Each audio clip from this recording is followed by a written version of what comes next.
Happy Makar Sankranti সবাইকে। আজকে পর্বটা পিঠাপুলি নিয়ে শুরু করলাম। আজকে বেশ আমি অনেক রকম পিঠাপুলি বানাচ্ছি। এগুলো সব মা কাকিমাদের কাছ থেকে শেখা। বাড়ির থেকে খেজুর গুড় নিয়ে চালের গুঁড়া, নারকেল সব কিছু মা দিয়ে দিয়েছিল। যেহেতু সামনে পৌষ সংক্রান্তি, আজকে ভেবেছি 2 রকম পিঠে বানাবো। তো একটা অলরেডি স্টার্ট করেছি। চালের গুঁড়ার মধ্যে একটু উষুম গরম জল দিয়ে গুঁড়িটাকে মাখিয়ে নেব। এটা মার কাছ থেকে শুনেছি যে এইভাবেই করতে হবে, না হলে পিঠা হবে না। খুব টাফ জিনিস এটা। তো ট্রাই করলাম, জানি না হবে কিনা। তখনও অবধি খুব ভয় পাচ্ছিলাম। ঠিক সব থেকে ইম্পর্টেন্ট জিনিস হচ্ছে ব্যাটারটা ভালো মতো বানানো। কিছু দিইনি, চালের গুঁড়াতে একটু লবণ দিয়ে গরম জল দিয়ে মাখিয়েছি। এরপর মিষ্টির জন্য আমি গুড় ইউজ করেছি।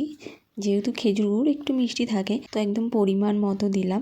দেন ওটাকে খুব ভালো করে ব্যাটার বানিয়ে, মা যেহেতু দেশের বাড়িতে আছে, তো সে কারণে আমি পিঠে পুলি বানালাম। কারণ পৌষ সংক্রান্তিতে আমাদের খুব বড় ফেস্টিভ হয় ওখানে। তো এর মধ্যে আমি একটু নারকেল গুঁড়ো নিয়ে দিলাম আর বাদামগুলো ভেজে দেন ওটাকে একটু গুঁড়ো করে দিয়ে দিয়েছি।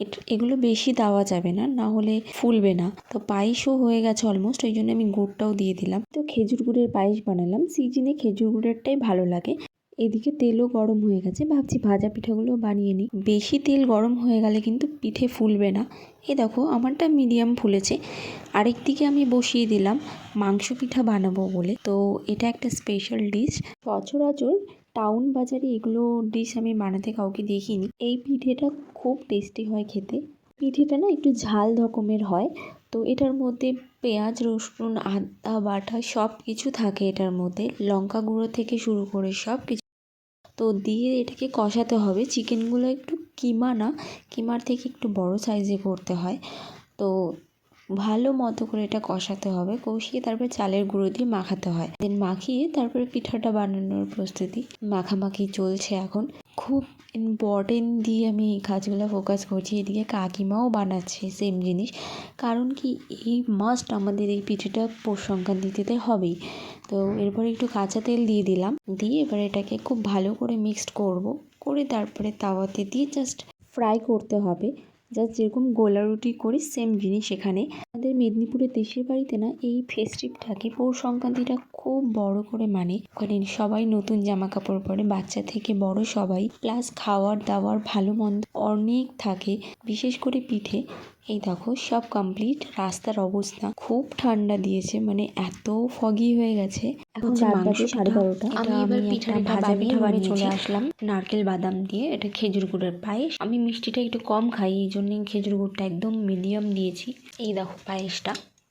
আর এটার সকালের জন্য রেখেছি, মানে এটা মাংস পিঠা বানানোর প্রিপারেশন যেটা আমি দেখিয়েছি ভিডিওতে, সেম এটাই। অ্যাকচুয়ালি গরম গরম খেতে ভালো লাগে, তো সেই কারণে আমি রাত্রেটা রেখে দিলাম।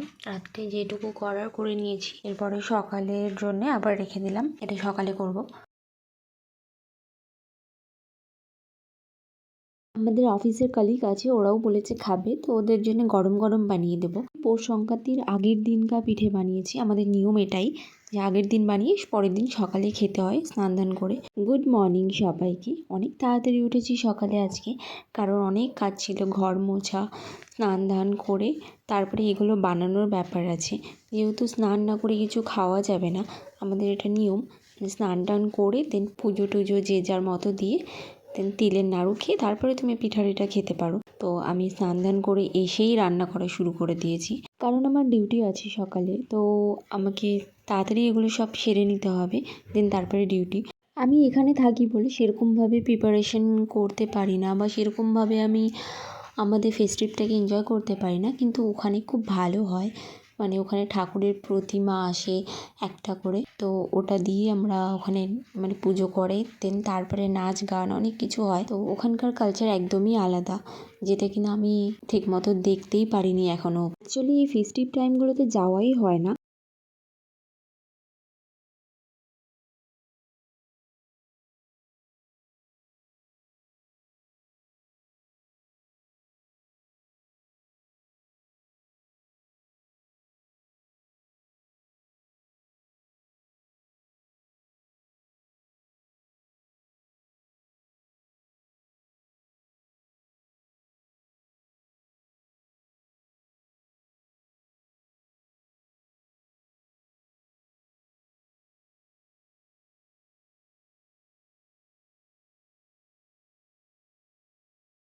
যেভাবে বানালাম সেভাবে তোমরাও বাড়িতে ট্রাই করতে পারো। ভিডিওটা বনু বানিয়ে দিয়েছে, কিছুটা ক্রেডিট ওর কাছেও যায়। ভিডিওটা ভালো লাগলে লাইক, শেয়ার, কমেন্ট অবশ্যই করো। Thank you.